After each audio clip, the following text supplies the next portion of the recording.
Salut les fâcheux, on se retrouve aujourd'hui pour une nouvelle vidéo avec laquelle je vais me faire tout plein de nouveaux copains.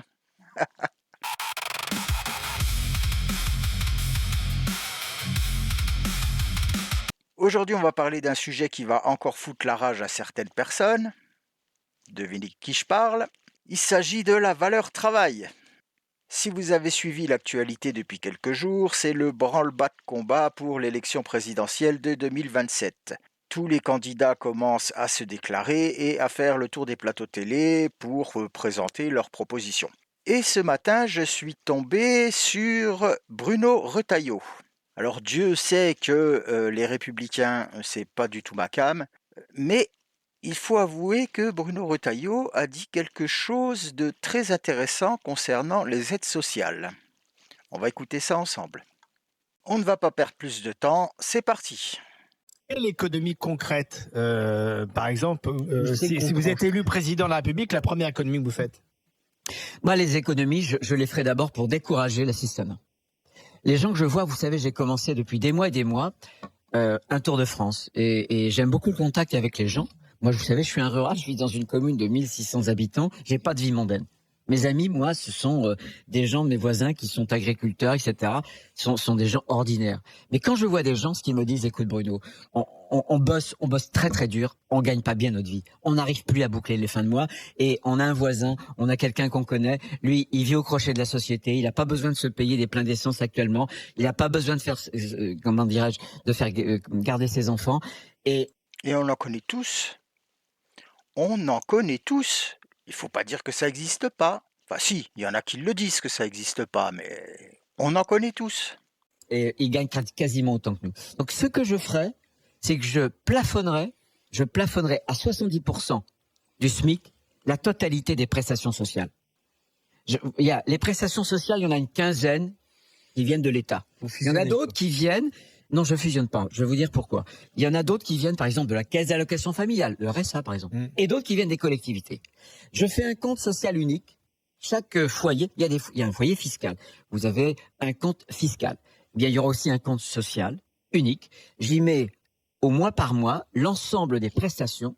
Et les prestations, je les écrète. Je les plafonne à 70% du SMIC pour Très bien. Très bien. m'assurer qu'il y ait vraiment un écart entre le revenu du travail et de la solidarité. Et ça, ce sont des milliards.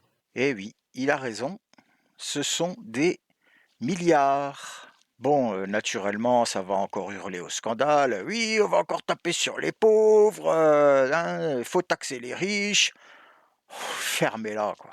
Encore une fois, Dieu sait que je ne suis pas pour Retailleau dans la prochaine élection, mais quand des gens ont raison, adversaires politiques ou non, il faut quand même l'avouer.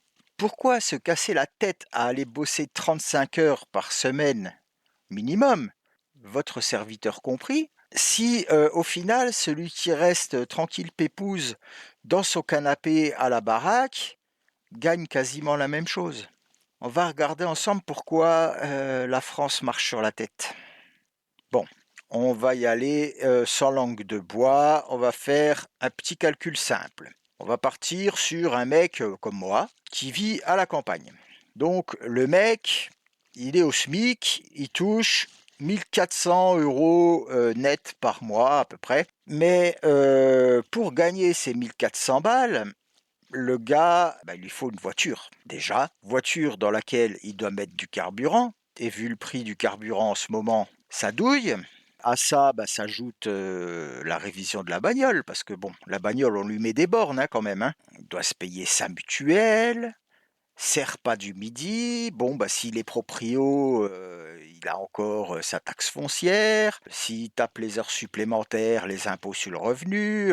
Bon, on va dire que son vrai budget tourne autour des 1100 euros. Et en face, il y a le gars au RSA. Alors là aussi, ça va brailler. Ouais, essaye de vivre avec 635 euros par mois, toi. Fermez-la. Donc le gars au RSA touche ses 635 euros par mois. Mais c'est pas tout.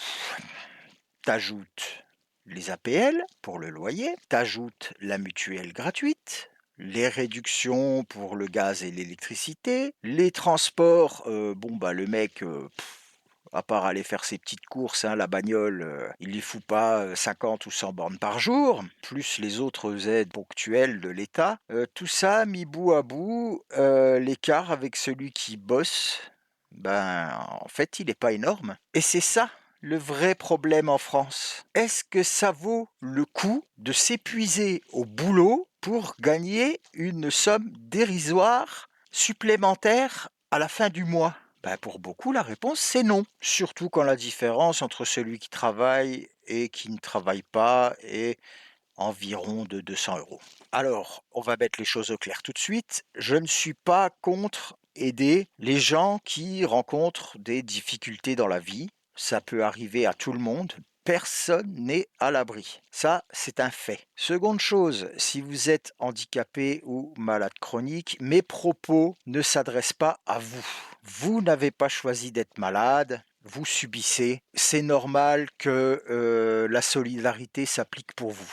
Et je pense que la quasi-totalité des gens de mon bord seront d'accord avec moi là-dessus. Le problème, c'est quand l'assistanat devient plus rentable que le boulot.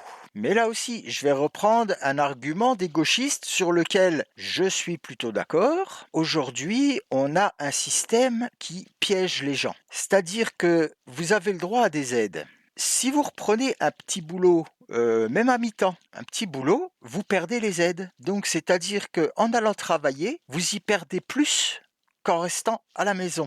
C'est un fait aussi. Où je ne suis plus d'accord et où mon avis diverge, c'est que ne pas chercher à se sortir de ce piège, c'est une insulte pour tous ceux qui se lèvent le matin pour aller travailler, faire tourner le pays. Un pays, ça avance grâce à ceux qui produisent, pas grâce à ceux qui restent chez eux en attendant le petit chèque de l'État. Et c'est précisément là que l'idée de Bruno Retailleau devient intéressante. Si on bloque les aides sociales à 70% du SMIC, derrière, l'idée cachée, c'est de redonner une valeur au bulletin de paye et au travail. Il faut qu'il y ait une vraie différence entre celui qui bénéficie des aides volontairement. Attention, je parle de ceux qui profitent des aides volontairement, pas de ceux qui ont un accident de parcours. Là aussi, je précise, travailler, ça doit rapporter beaucoup plus que de ne rien faire. C'est la solution pour que les gens aient envie de retourner bosser, travailler. Ça doit rapporter beaucoup plus que de ne rien faire. Et en creusant l'écart entre le salaire et le total des aides sociales, ça va pousser les gens à retourner vers l'emploi. Et les gens qui travaillent vont arrêter de croire qu'on les prend pour des imbéciles. Bref, la France ne peut pas continuer à taxer toujours plus ceux qui bossent pour financer un système qui décourage l'effort. On a besoin de main-d'œuvre partout. Que ce soit dans les bureaux, dans les restaurants, dans l'industrie, sur les chantiers, partout, on a besoin de main-d'œuvre. Mais pour que les gens arrêtent de rester à la maison, il faut que le travail paye. Et vous en pensez quoi? Vous trouvez ça normal que le revenu des aides sociales et du travail soit si proche? Est-ce que l'idée de Bruno Retailleau de plafonner les aides à 70% du SMIC vous semble une bonne idée ou alors est-ce que c'est vraiment trop dur? Dites-moi tout ça dans les commentaires. Si la vidéo vous a plu, je vous invite à me laisser un petit pouce, pourquoi pas à vous abonner si le cœur vous en dit, et en attendant de vous retrouver pour une prochaine vidéo, je vous dis à bientôt les fâcheux.